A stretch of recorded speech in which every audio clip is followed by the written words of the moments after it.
Malaya, canejo. Hoy vamos a hablar otra vez de Mario y de Nadia. ¿Por qué tenemos que hablar de ello otra vez? Porque la última vez habían cometido lo que se dice una gran imprudencia. Porque se habían alejado de la comandancia y habían pedido permiso y habían usado una artimaña que, aunque para ella es inofensiva, al cuartel lo obtuvo en vilo, ya que movilizó prácticamente a todo el batallón. Porque imagínese usted, un comandante que está bajo la responsabilidad de que la iglesia le da a dos de sus súbditas para que den el evangelio a la indiada y que hayan desaparecido en un día y causó mucha incertidumbre. Por eso el comandante se enojó con las monjas y amorosamente, como si fuese un padre, le habló bien pero recto, de que esas cosas no hay que hacerlas. Para eso está la comandancia, para eso se pide permiso a la autoridad y para eso tenemos soldados que puedan acompañarla.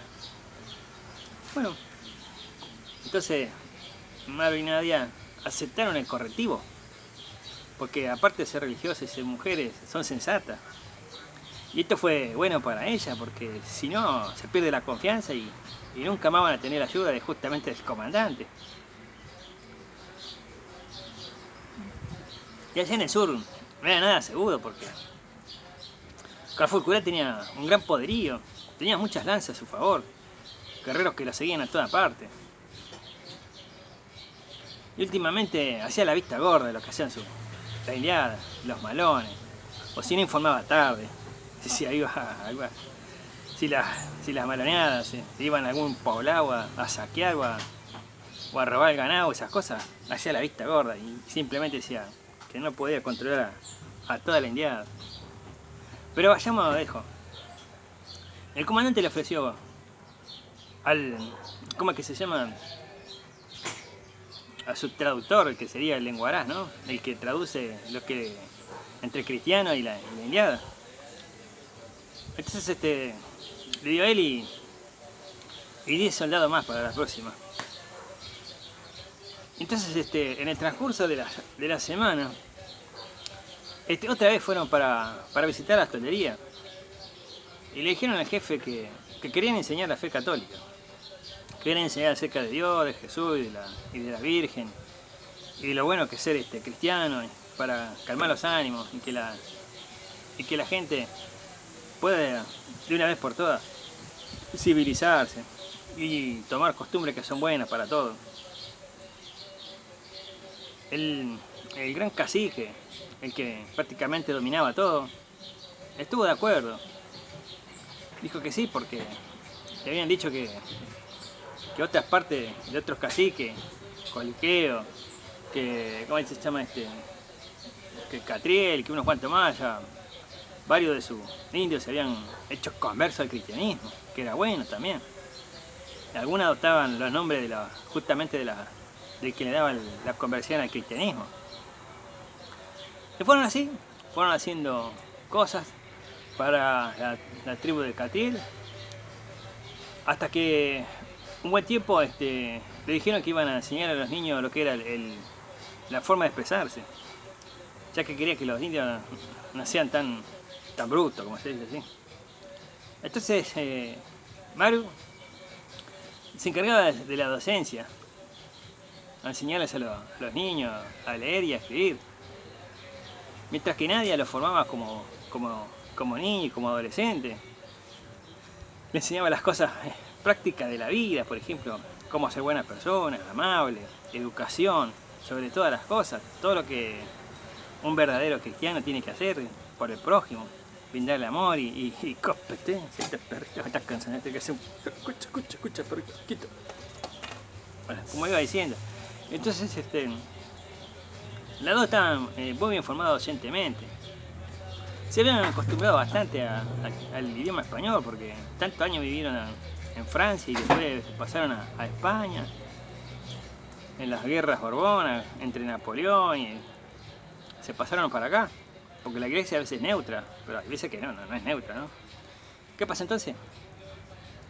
Cuando estuvieron en la guerra del Paraguay hicieron mucho por los heridos, dieron consuelo a los moribundos, curaron a muchos soldados.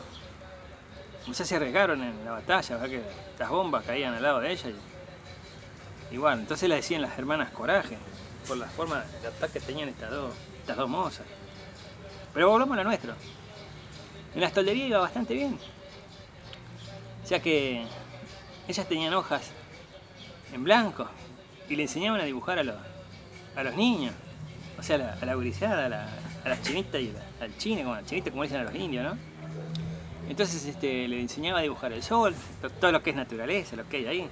Le enseñaba a hacer primero el sol, después las nubes, después le enseñaba a hacer las montañas, después le enseñaba a hacer la nieve que cae sobre las montañas, los lagos, los árboles y los peces que hay y los tigres salvajes que hay por ahí, que le dicen los leones de la pampa.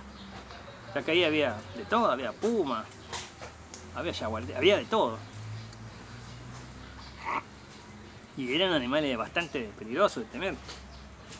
Pero ¿qué pasó? Todo eso fue bueno. Y todas esas hojas, los gurises se quedaban con las hojas y con los dibujos, ya que pintaban el cielo de azul, de celeste, al sol de amarillo, y aprendían lo que era colores. Y aprendían a pintar las manzanas, los árboles de marrón, las hojas verdes, las ramas. Empezaron a hacer y los gurises estaban contentos. Cafulcurá y los capitanejos seguían en la suya. Pero Cafulcurá sabía observar las cosas. Y vio que lo que estaban haciendo no era para nada malo. Vio que la indiana andaba animada. Y que ya los adolescentes no le daban mucha... No querían adherirse a eso porque ellos se consideraban ya guerreros. O sea, los jóvenes de 14, 12 años para adelante. Ellos querían ir a malonear y a guerrar y traer su botín. Pero Cafulcurá los tenía cortos, todo, y le hacía disimular la situación. ¿Qué pasó entonces? Una de las brujas, las machis tenía mucho recelo porque la guriciada y los jóvenes y las otras ancianas de ahí empezaron a hacer regalos a las dos monjas, ya que vieron que eran buenas, que le enseñaban a curar y algunas cosas, y eso le sacaba mérito a la machi, que la machi le acudían todo por cualquier cosa, por una fiebre, una tos, una cosa así, la machi siempre estaba, pero ellos le estaban enseñando cómo bajar la fiebre y todas esas cosas a los gurises para que justamente no haya cosas.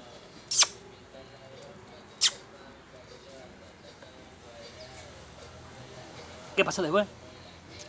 Bueno, resulta que mientras estaban enseñando esas cosas, una de las machis, como le estaba diciendo, con las demás se pusieron de acuerdo de que no era nada bueno que estén estas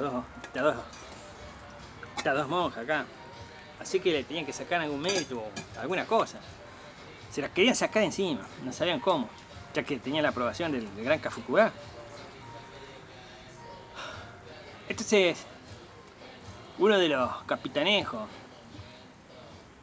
siempre esta machi veía que la miraban a las dos, estas dos blancas, porque las chicas eran pálidas de cara, solamente se le notaba el rojo de los labios, porque no se maquillaban ni nada las monjas, pero tenía buen semblante.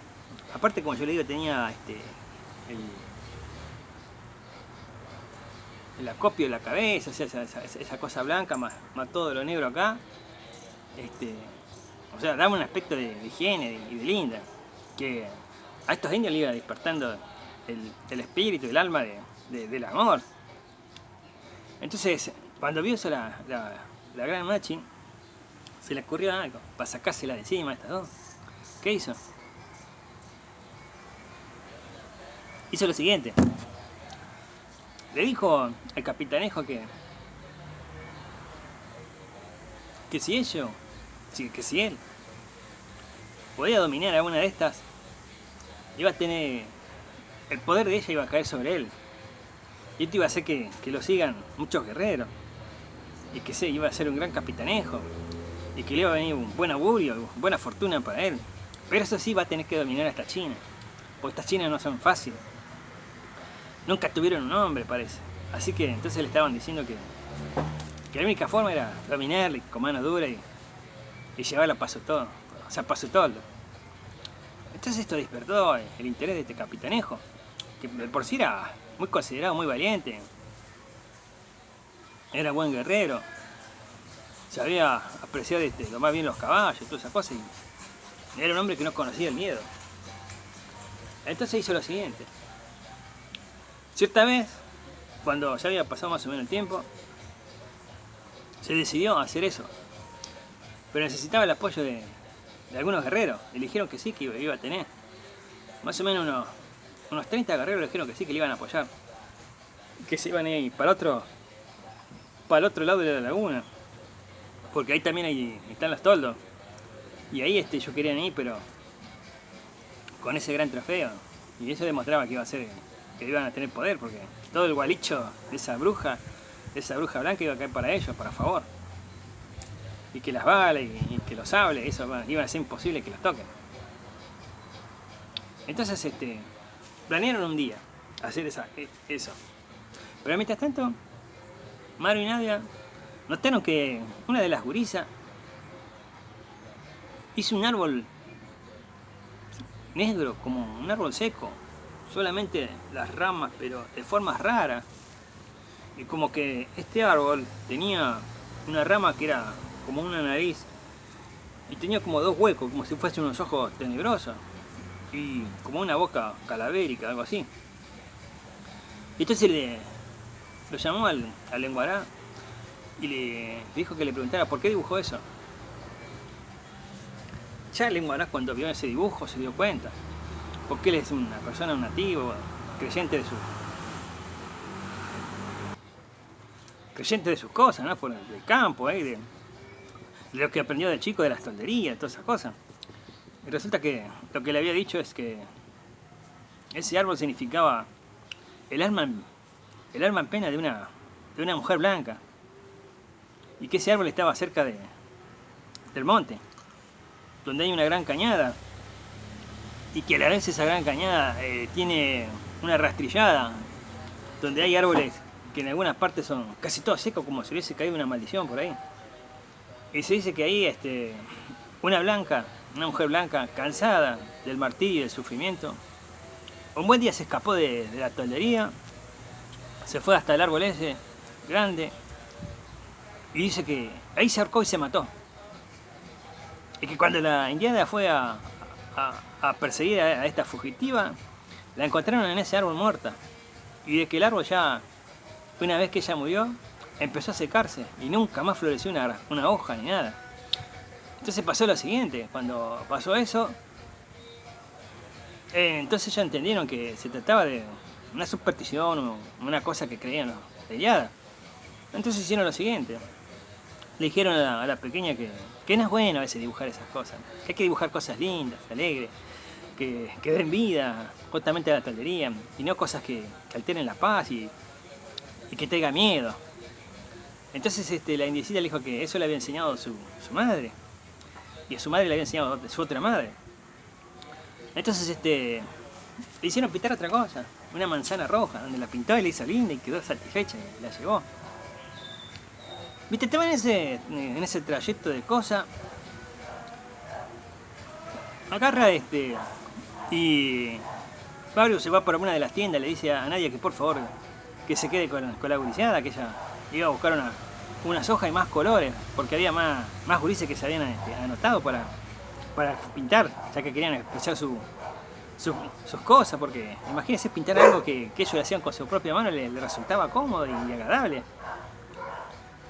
Cuando Nadia se mete en un toldo, los indios empiezan a hacer señas, ¿sí?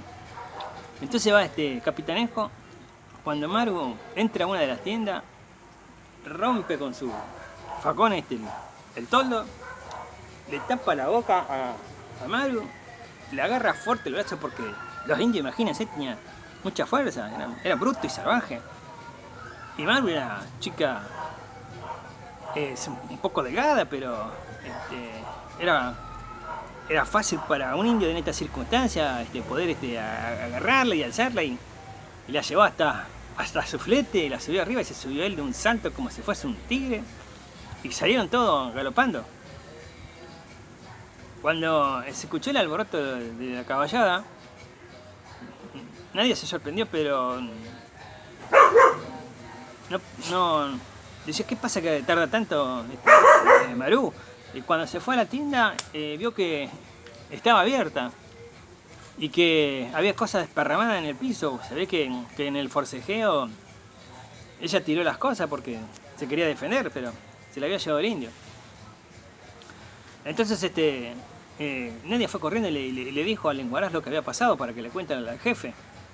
Y el jefe, imagínense, el gran Café se quedó sorprendido porque preguntó si alguien sabía algo de esto y nadie sabía nada. Y le dijeron que faltaban un par de guerreros y uno de los capitanejos. Entonces él dijo que la vayan a buscar porque esta mujer era sagrada, que no tenían que hacerle nada, porque si le llegaba a pasar algo, iba a hacer pasar a degüello a todo, o si no, peor de todo, iba a venir el gobierno con su ejército y iban a hacer estrago, pero la cosa no era buena diplomáticamente, no le convenía a nadie. Pero dejo de amedrentarse de esto, ¿cómo es que se llama? Este guerrero empinó y se escondieron en una parte de la laguna para después retornar a su viaje a la noche, para que nadie los vea. Entonces, ¿qué pasó? Lo siguiente, como esto iba a llegar tarde al ejército, hasta que se organicen y todo eso, Nadia justamente con el lenguaraz decidió hacerla por su cuenta en busca y el rescate, pero que iba a ser una monja y un lenguaraz, que imagínense con 30 guerreros, más el capitanejo, es lógico que iban a perecer. Te digo que iban a perecer justamente porque son guerreros habilidosos y un solo hombre no iba a durar un momento. ¿Qué pasó entonces? Cuando iban ¿cómo se llama? Cuando estaban llegando justamente por la cañada, y entonces le dijeron que el lenguaraz, como era una persona muy perspicaz, le dijo que están de aquel lado, dice, vamos a tratar de sorprender, hacer algo, a ver si la podemos salvar a la Maru. Y entonces le dijo ella a Nadia, le dijo, ¿dónde queda ese árbol? Queda por acá cerca, ¿no? El árbol ese donde la gente, supuestamente, la leyenda cree que está maldito. Y sí, le dijo que sí, que está justamente acá, a medio llegar, dice. Y se va a dar cuenta, dice, porque los árboles están todos secos. Dice, y hay muy poco de ese árbol, dice, justamente con rama. Y dice, más a la noche se vuelve muy tétrico. Y dice, y los indios, dice, la indiada, dice, tiene algo de temor a eso, porque imagínense, dice, tanto año de superstición, dice que van a avanzar muy despacio porque le va a dar miedo eso. Porque si pasan todo rápido van a demostrar que son cobardes, que tienen miedo, dice, y un guerrero no quiere demostrar eso. Dice, por eso, dice, van, dice, con respeto, dice que llevan van cabalgando, pero dice, con la lanza en el piso, porque no quieren demostrar, dice, que ser irrespetuoso, dice, porque les puede salir el ánimo. Entonces, Mario entonces se le ocurrió algo. Agarró, se sacó la cofia esa negra y se quedó todo en blanco prácticamente. Y agarró, pintó su cara con lo que tenía, que era un maquillaje blanco, y se hizo los ojos todo negros y la boca negra. Y daba espanto hasta el mismo lenguaraz, que era valiente y no tenía miedo a nada, le dio temor lo que hizo. Entonces cuando la indiada levantó campamento para llevarse a la Maru, mientras estaba prisionera estaba afligida por todo lo que pasaba, porque sabía que un indio de estas clases, si la agarró así nomás porque sí, dice, no le iba a esperar un buen augurio, porque la cosa iba a ser difícil para ella. Ella es una persona, pensaba, ¿no?, que se dedicó a Dios justamente por eso, para no casarse, para ayudar al prójimo y para proteger al que es inválido y todas esas cosas. Entonces no quería imaginarse ser una pobre mujer cautiva como las demás, que estos indios agarren y le meten hijos por metena nada más, y su vida iba a ser sufrida. Pero no, ella seguía rezando a Dios para que la salve, que le mande el ejército, algo que la ayude. Cuando la indiana levantó el campamento, el lenguaraz estaba con Nadia. Y Nadia le dijo al lenguaraz que se esconda, que cuando van pasando la indiada que pegue un grito fuerte en su lengua, que diga: no me lleves, no me mates, no me lleves al infierno, no me lleves, gualicho. Dice que yo me encargo del resto. Cuando este indio la llevaba acá en el anca, así agarrada y con la rienda a la maru, cuando estaban llegando, empezaron a hacer fila de dos. Y la noche tenía una luna muy clara que iluminaba todo. Y adelante se veían esos árboles secos. Y estaba el gran árbol de la muerte, que todos no lo querían mirar porque pasaban de costado, no lo iban a mirar. ¿Qué pasó entonces? Cuando iban pasando, más o menos a 100 metros, ven que pasa una mujer de blanco. Se cruza el camino y los indios agarran la rienda de su caballo con temor y frenan el avance. Y entonces imagínense cuando ven que va pasando esa mujer. Recordemos que Nadia es una experta lírica, que sabe cantar muy bien, ¿no? Tiene una voz muy aguda, que es potente. Entonces Nadia, cuando iba cruzando el camino, se para frente a la indiada y hace uno de esos sonidos de su voz, que es muy potente, que aturde. Y entonces esto hace que los indios se asusten. Y entonces el caballo de este capitanejo hace así, y entonces Maru se cae. Y parece que se dio cuenta que la treta, porque la conocía mejor que nadie a Nadia, y se fue corriendo hacia ella. Y entonces el indio, el capitanejo, no las quería perder y no tenía miedo. Entonces cuando le dijo a la indiada que lo vayan a buscar, los indios no querían hacer nada. Y entonces se escucha un grito de otro guerrero que dice: no me lleves al infierno, en su idioma, no, por favor, ayúdenme. Entonces los indios se pusieron pálidos del terror. Y entonces los de atrás, que estaban de todo, agarraron a todo galope y se fueron. Y quedaron como 5.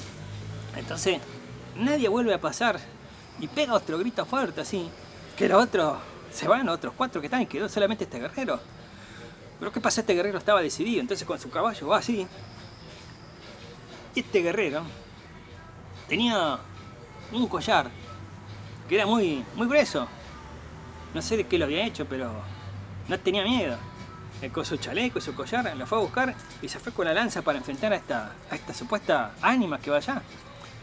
Y cuando viene llegando hacia Nadia otra vez pega ese grito así y el caballo alza las patas. Y cuando alza las patas, una de las ramas gruesas, eso del árbol seco, le entra justamente lo que sería en el collar del indio así. A ver, déjame explicarle.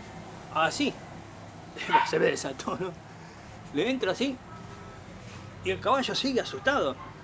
Y el indio queda colgado y empieza a hacer así y se estrangula con su propia cosa que había hecho, con sus cuencas, ¿sí? Pero la había hecho tan bien y tan dura y resistente que había ido pataleando, y cuando nadie se acercó hacia él, lo quería ayudar para que no muera, el indio se asustó más ahí, porque vio la muerte. Y vio que no podía hacer nada, quería romper la rama, pero no se rompía. Y entonces de a poco se le fue apagando la vida. Y quedó así. Entonces Maru va y la abraza a Nadia. Y le dice que gracias por haberla salvado. Dice: ahora hay que bajar a este pobre indio, dice, para que justamente, dice, darle santa sepultura. Entonces el lenguaraz dijo que no conviene que hagan eso. Porque si no, dice, usted está arruinando la cultura. Dice: déjelo que sea así. Dice: esto va a ser una buena lección para todos. Dice. Así la indiada, dice, se da cuenta de que no hay que meterse con las cosas que uno no entiende. Entonces agarra Nadia, se van hasta ¿cómo se llama? Hasta la toldería. Antes de llegar, se lava la cara en la laguna y se vuelve a poner el uniforme, igual que Nadia. Nadia tenía el uniforme roto, pero no la habían tocado los indios, porque este indio la quería hacer mujer para él, pero en la toldería, ya pasando las lagunas. Y no lo pudo cometer, porque por cosa de la vida, que no sé cómo uno, no sé qué decirle, el árbol de la muerte se cobró una víctima. Entonces, cuando llegaron a la toldería, lo recibió el Cafukura y le dijo que iba a poner justamente esto en disciplina a todos los guerreros, dice, porque dice, vinieron todos los guerreros, dice, pero vinieron asustados. Cuando a la mañana parte un par de guerreros para buscar justamente a lo encuentran colgado en el árbol. Y la rama tenía como una mano. Y él estaba ahorcado ahí, perdió su vida. Entonces los indios, con mucho respeto, llamaron a la Machi. La Machi hizo un conjuro para poder sacar el cuerpo, así no toma represalia el espíritu que está en ese árbol. Entonces lo bajaron, quemaron incienso, hoja, y dieron respeto y se retiraron y llevaron al muerto. Y al muerto no se sabe qué pasó con él. Pero lo único que sí que se sabe es que la cosa no llegó al cuartel, porque si llegaba al cuartel podía haber pasado una guerra. Y esto iba a ser trágico porque iban a morir vidas de los dos lados. La moraleja es a veces que no hay que tener envidia a nadie. Y Marvin y nadie, lo único que estaban haciendo era cosas buenas, enseñando a los gurises a hacer cosas de bien. Y no a tratar de siempre guerrear. Porque la guerra algún día trae sus consecuencias. Y las consecuencias de una guerra son malas. Por eso vamos a ver qué pasa después de esto. Qué experiencia tiene Mario y Nadia. Y vamos a ver si son buenos. Nos vemos. Hasta la próxima.